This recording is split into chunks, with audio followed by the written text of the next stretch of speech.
What's up, Andrew from Abercrombie Outdoors, and today I'm going to share with you some hiking tips to enjoy the mountains in southern Arizona. By far, your biggest risk when out here in southern Arizona is exposure to the elements.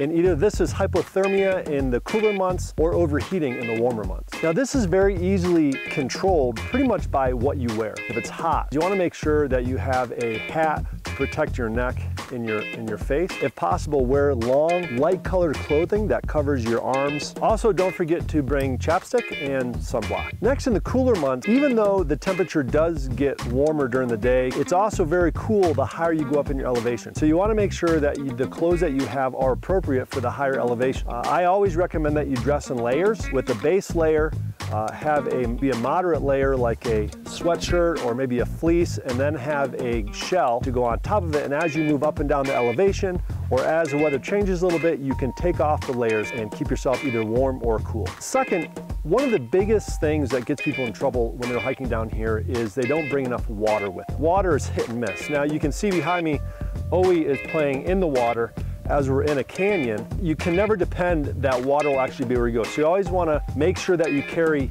more than enough water on your hikes. A rule of thumb is that you want to drink 1 quart of water for every 2 hours. So if you're on a 4-hour hike, that's 2 quarts of water, then I'll add an extra quart on top of that for excess. So I always carry more water than I actually need. Equally as important as water is your food supply. You want to make sure that you're bringing foods that have salt to replace the electrolytes you lose while you're sweating, but also foods that are high in energy, high in protein, high in carbohydrates, so that you can keep fueled when you're on the trail.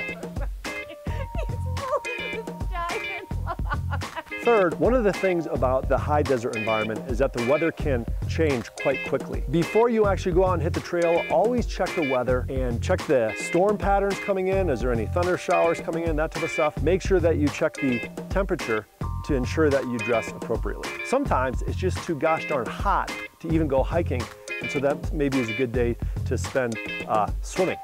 When you are hiking and you're going through gullies and washes like this, one of the things that gets a lot of people in trouble is when they get flash flooding coming down the washes. When you're in the mountains and you're in the really tight washes and you do get rain at the top, that water comes down with quite a bit of velocity and it carries with it a lot of debris. So if you get caught in a flash flood in these, you will be in a lot of trouble. Fourth, you need to have a map of the area that you're in and also a compass.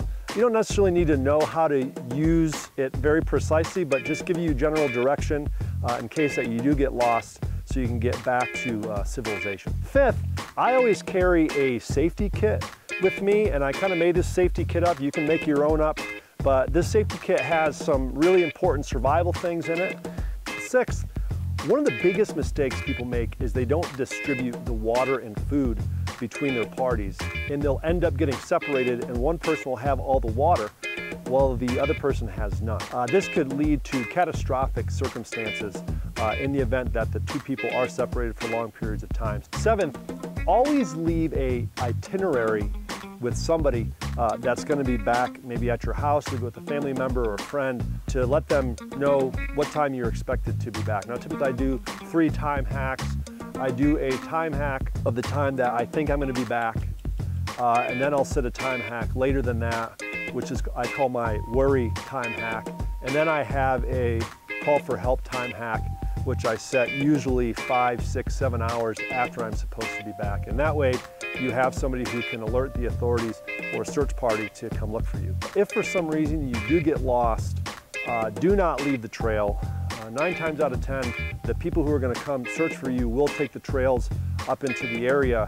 Number 8 is angry desert things. The desert can be a very angry place. Most people, when they hear that I'm hiking down here in southern Arizona, they always tell me I need to be worried about mountain lions and that type of stuff. But the bigger issues are actually the plant life, the cactuses, prickly pear, cholla. You don't want to get that stuff in your skin or in your foot. It makes for a pretty painful hike. Also in the summer months, you do have to be careful of snakes. And number 9, when you are hiking down here in southern Arizona, we are very close to the Mexican border.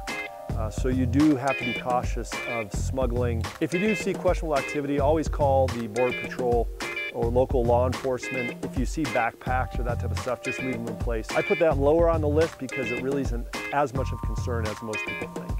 If you like this channel, I would love it if you subscribed. If you're looking for things to do in Southern Arizona, you can check my website out. I'll put a link in the description below. Anyways, I'm Andrew from Abrasco Outdoors, and I hope you have an amazing day, and I'll see you guys on the trail.